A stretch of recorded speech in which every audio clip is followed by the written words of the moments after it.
Hey YouTube, not so Slim Jim. So it turns out a few of you guys actually liked the last format of my last video, and because my workbench in my garage is kind of a deep dark dungeon of darkness, I'm doing some more tabletop videos for the DIY stuff. So recently on social media I put this picture up showing one of my projects I did with one of my ARs that I had recently put together. And a lot of people asked me, well, hey Jim, where did you get that roller receiver at? And I told people, well, I didn't get it anywhere. I mean, obviously I got it, but all the etching I did on my own. A lot of people didn't realize you can do that at home yourself. So I want to put a little video together to kind of show people how easy it is to etch your own designs on receivers. Now this is one of the ones I do. I do these in my own firearms. This is my my little builder's mark.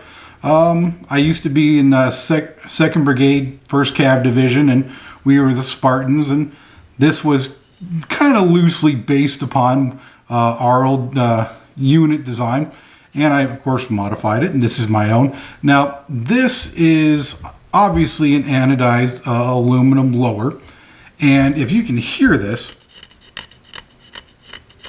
it is etched all the way through an anodizing and slightly into the aluminum. Now if you wanted to, because I didn't etch and etch and etch, I got to the point where I got into the aluminum and just a little bit more. Technically I could remove this if I took my lower completely apart and sandblasted the whole area and smoothed it out. I could repaint this or put Cerakote or whatever firearms coating I wanted on this and redo it in another color and get rid of this if I wanted to. But shy of doing something of that nature, this is absolutely permanent, and this isn't going to rub off or fade off or scratch off or anything of that nature unless I drag it behind a truck for a couple miles on I-35. So this is a pretty permanent thing to do, and personally I think it looks kind of cool. Now this same thing will work for if you want to do painting as well, but we'll get to that in a minute. Now I don't have any spare receivers right now, but I have this guy. Some of you may have seen my KS47 video, and I originally didn't have an upper for it, so I had this spare one laying around. I figured, well, I'm going to throw it on my mill and I'm going to mill it out, and I kept milling until I tried to get it to fit, and well, as you can tell, it didn't quite work out. It got a little bit too thin on the sides, and this has been sitting around in my parts bin of junk for a while now. This is completely unserviceable. This is what we would call demilled, and this is no longer able to be used at all. So we're going to use this today. This is anodized black with Bronell's Alumihide. I think it has like 3 coats on it, so it's pretty thick. Now the only thing you need to do this is you are going to need a sandblaster. Now you don't need to have a big industrial sandblaster. A soda blaster, walnut blaster, those won't work. You have to use aluminum oxide. You can do it outside, but I would recommend doing it in at least one of those little mini enclosures. You could do it outside, but at least vacuum it up when you're done, because it's not the greatest stuff for the environment. You will need a compressor that can put out at least 110 to 120 psi. You may have to let it cycle a few times if you got a pancake compressor or a smaller one. I personally have one of the larger compressors. The second thing you're going to need is a stencil. Now this is standard vinyl like you put on a car, the stickers you put in your windows, things of that nature. I made this myself because my wife has one of those nifty tifty Cricut vinyl cutting machines. If you don't have one of those, not a big deal, because luckily there's about 10,000 Americans that have these, and a lot of them do crafting stuff. So if you look on Etsy, or not YouTube, what am I talking about? If you look on Etsy, eBay, Amazon, any of those places where you get a custom one made, you can usually pick up about 3 or 4 of these guys for $5 to $10. Now you're going to want to make sure to measure the area of where you're going to put it on. This one I measured at 4 inches long, 1 inch tall writing, and make sure you ask for a stencil, which means you have the vinyl outline and the internal parts are missing, and it comes with a transfer piece of stickers, so that way all the little pieces in between you don't have to try to pick off and place a pair of pliers or tweezers or anything of that nature. And then we have to put this onto the receiver, which we'll get to right here.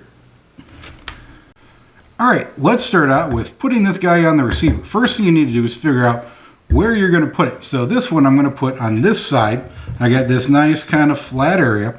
So you need to measure how long this is and how wide you have to work with.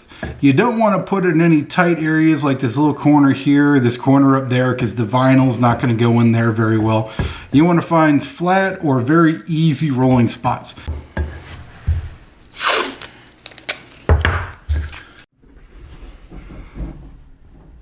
Alright, so I know I need to replace my glass in my blaster, so do it.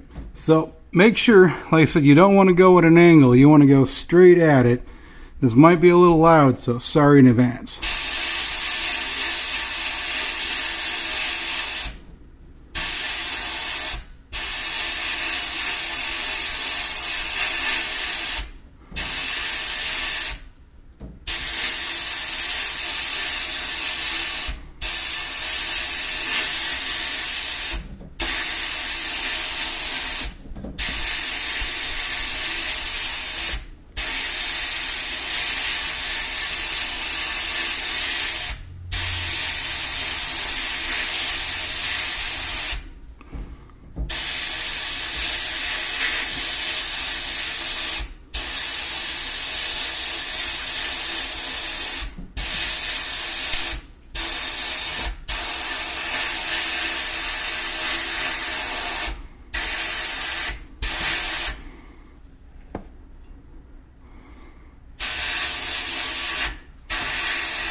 And there we go. Let me do a little bit of cleaning up. It's always good to kind of just go around the edges and make sure you got it nice and shiny-ish. Now it'll dull out a little bit, but you always want to make sure you got it nice and good and you didn't get light in any spots. So let me clean this up real quick and we'll be back at the table. Alright, now that we're done blasting this guy up, it still has a little bit of cleaning up. I just gave it a quick blow off and wipe down. So let's see how well you can see. Like I said, this is flat dark earth. Unfortunately, I didn't have any junk black anodized I wanted to do it with, but this is anodized over flat dark earth. So let's see. Hopefully you can get a pretty good view of it. But it came out pretty well. All the details there. It's still got a little bit of black stuck in there. I just got to take a brush and clean out. But yeah, so all the details there. I didn't have any soak through. So it came out pretty well. Try to get closer up for you guys to see. Now, this is obviously on, once it tumble over, edit that second out. This is obviously on a strip piece. Now let's say you have a full receiver and you don't want to tear this thing all the way down. You just want to do this. That's a simple solution. You go and you find these 2.5 gallon jumbo bags. And you can fit an entire receiver built inside of it. Now I don't know if you're going to be able to fit an A2 stock on there, so don't quote me on that. But what you do is you put it in here and then you have the part where you actually have the vinyl around it, and you just carefully for razor blade cut around where the vinyl is, leave a little extra room, and you just tape really well. Now if you're going to do it to a plastic bag, painter's tape does not stick well to it. I'd recommend using like Gorilla Tape, duct tape, something of that nature to paste around from the vinyl to the plastic bag. And from that point, you can do your etching. When you're done, clean excess off, pull it out of a bag, and you just have to do your little bit of cleaning up, a little bit of oiling, and that's exactly what I did with this guy, and you can tell well how it came out. Now this isn't a hard process. The biggest thing is make sure you get that vinyl down real tight around the letters, because if it's loose and you didn't clean up the receiver with a little bit of, now if it's painted, don't use acetone. Just use alcohol. If you don't have alcohol, you can use soap and water. I recommend at minimum alcohol though. If it's anodized and it's been oily, it's been used, use some acetone, rub it down, wait for it to dry, rub it down a few times, get that oil out so you get a good stick. And like I said, then this one's been, I didn't clean it very well, but as you can tell, it came out pretty well even of that. And it's a simple process. So if you guys got any questions, comments, or concerns, as usual, leave them down in the comment section.